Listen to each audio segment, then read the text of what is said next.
It was a bit of a time that we didn't have our sessions with our colleagues. But today it's a very interesting session because I was looking forward to have the session for a long time. We're talking to Mr. Vic. He's the head of finance of our company. Why was I looking forward for this meeting for too long? You know why? Because who knows where the money is? Finance, right? They all control it. They will manage us into the direction of profitability. So please welcome Vic. Yeah, thank you, Nasim. Thank you. Thank you. It's been a while for having this conversation. All right. It's like 4 years ago when I started joining Skyro, right? Yeah.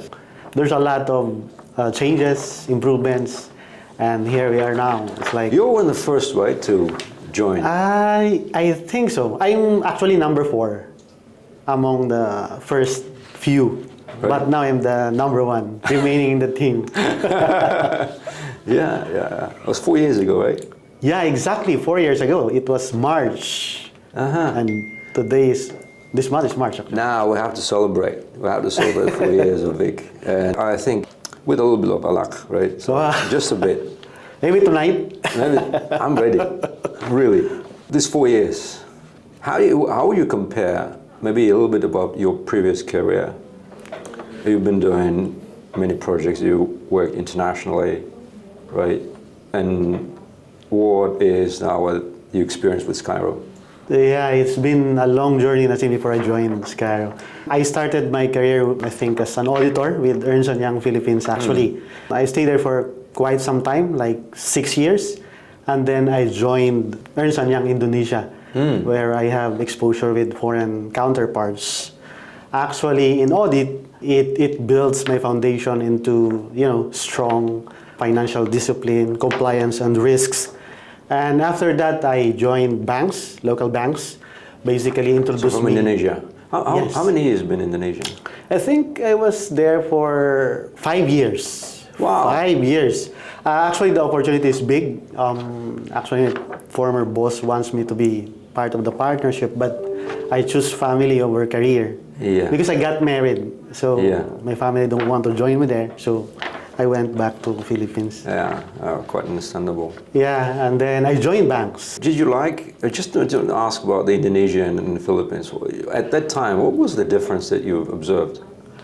Well, in terms of people, kind of similar. It's not hard for me to adjust. I think the better perspective how to address new culture, new places is that to understand them. Know their language, Really? better communicate them locally, because majority of the Indonesians doesn't speak really in English. So just a simple buying. Pwede ba mag-usap bahasa? Bahasa, yeah. Really? Apa kabar? Oh, great. How are you? How are you? So basically, it's the way of communicating with them. So what I did not study formally or a Bahasa language. What I did is every weekend I go to the malls, shops, and I talk to the locals. That's so funny. You've been able to study Bahasa, right? Bahasa Indonesia. Yeah, I think in a span of 3 to 6 months, I was able to learn not few, but the basic language that you learn, like riding a taxi, riding a motorcycle, buying goods. I have an idea, guys, that make Vic a teacher to some of our people, including me, how quickly to learn language.